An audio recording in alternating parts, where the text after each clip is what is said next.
جب علامہ اقبال دنیا میں آئے ہیں، پیدا ہوئے ہیں، تو ان کے آنے سے پہلے ان کے والد محترم نے خواب دیکھا تھا کہ وہ بہت بڑے میدان میں کھڑے ہیں اور ایک وائٹ کلر کا پرندہ اڑ رہا ہے، اور وہ ہر بندہ کہتا ہے کہ میری گود میں آئے، لیکن وہ پرندہ آ کر شیخ نور محمد کی گود میں بیٹھ گیا۔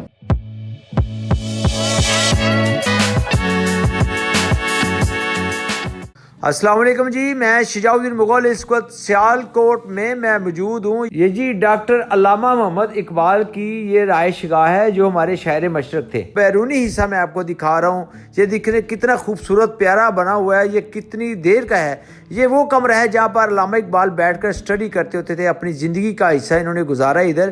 ان کے والدین بھی ادھر ہی رہتے تھے، یہاں تک کہ اتنا خوبصورت یہ گھر ہے، یہ تقریباً 3 فٹ کی موٹی دیواریں ہیں، اور یہ پنکھا ان کے کمرے میں ساتھ لگا ہوا تھا جہاں ان کی پیدائش ہوئی تھی۔ یہ 40 سے 50 کلو وزن ہے۔ یہ گیسٹ روم ہے جہاں پر مہمانوں کی خاطر تواضع ہوتی تھی، اور اس کے ساتھ ساتھ یہ دیکھیں، یہ باہر کا اوپر کا یہ ان کا بیرونی حصہ ہے باہر، جہاں پر یہ اپنے ساتھ ان کے کمرے ہیں، تقریباً 15 ٹوٹل کمرے ہیں، اور یہ وہ کمرہ ہے جہاں پر گیسٹ وغیرہ آ کر بیٹھتے۔ ڈائننگ روم ہے بنا ہوا ہے، مہمانوں کی خاطر تواضع ہوتی تھی، کھانا دیا جاتا تھا۔ یہ بیڈ روم ہے، اور ان کے والد یہاں آرام فرماتے تھے اس کمرے میں، اور نور محمد صاحب۔ تو یہ دیکھیں ان کے کمرے میں یہ لائبریری بھی بنی ہوئی ہے، 7 بکس ہیں جن میں انہوں نے ڈگریاں حاصل کی ہے، فارسی میں، اردو میں، عربی میں، انگلش میں، اور بے شمار ان کے پاس جو ڈگری ہیں۔ یہاں پر یہ انہوں نے اپنی لائبریری بنائی ہوئی ہے جہاں پر یہ اسٹڈی کرتے تھے۔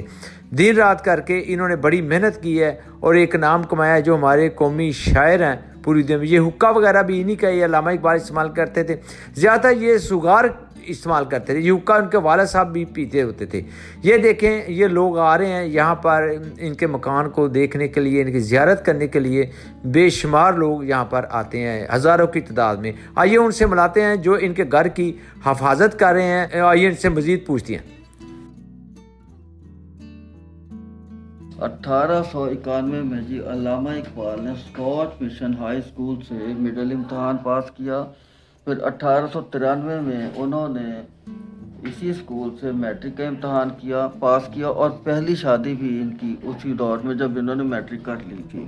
اس کے بعد انہوں نے اسکاٹ مشن انٹرمیڈیٹ کالج سے ایف اے کا امتحان پاس کرنے کے بعد 1895 کے بعد پھر جو ان کی آگے تعلیم ہے وہ لاہور جانا پڑا، کیونکہ اس وقت سیالکوٹ میں ایجوکیشن جو تھی وہ انٹرمیڈیٹ تک تھی۔ دیکھا جی 1895 میں جب تعلیم انٹر تک تھی سیالکوٹ میں، تو پھر اسکاٹ مشن جو تھا، اسکاٹش مشن تھا، اس کو ڈگری کالج بنانے کے لیے یہاں پہ جگہ چاہیے تھی، کیونکہ یہاں پر ایک پائلٹ ہائی اسکول ہے جس کی بنیاد 1854 میں رکھی گئی تھی، لیکن جو دوسرا اسکول ہے جہاں سے ڈاکٹر صاحب نے انٹر کیا تھا اس کی بنیاد 1857 میں رکھی گئی۔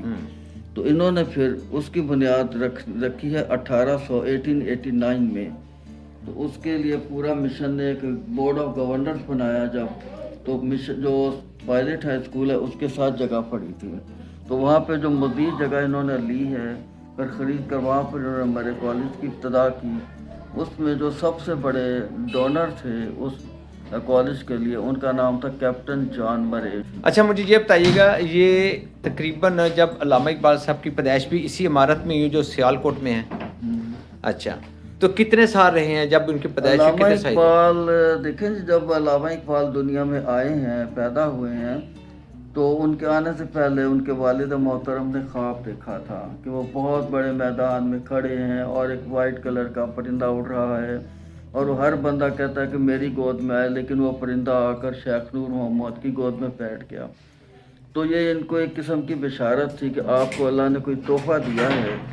پھر اس کے لیے ڈاکٹر صاحب کی جو تربیت ہے، ان کے والد صاحب نے اپنے جو بڑا بیٹا شیخ عطا محمد اس کی علیحدہ ہے، اور ان کی تربیت علیحدہ ہے۔ ان کی تربیت کے لیے انہوں نے بزرگان دین سے بہت سے اولیاء اللہ سے ملایا، جیسے کڑی شریف میں گئے ڈاکٹر صاحب، تو ان کے والد صاحب نے انٹروڈکشن کروایا کہ یہ میرا بیٹا ہے، تو میاں محمد بخش صاحب نے ان کے ہاتھ سر پہ پھیرا اور کہا کہ نور محمد اس کا خاص خیال رکھنا ہے، یہ بندہ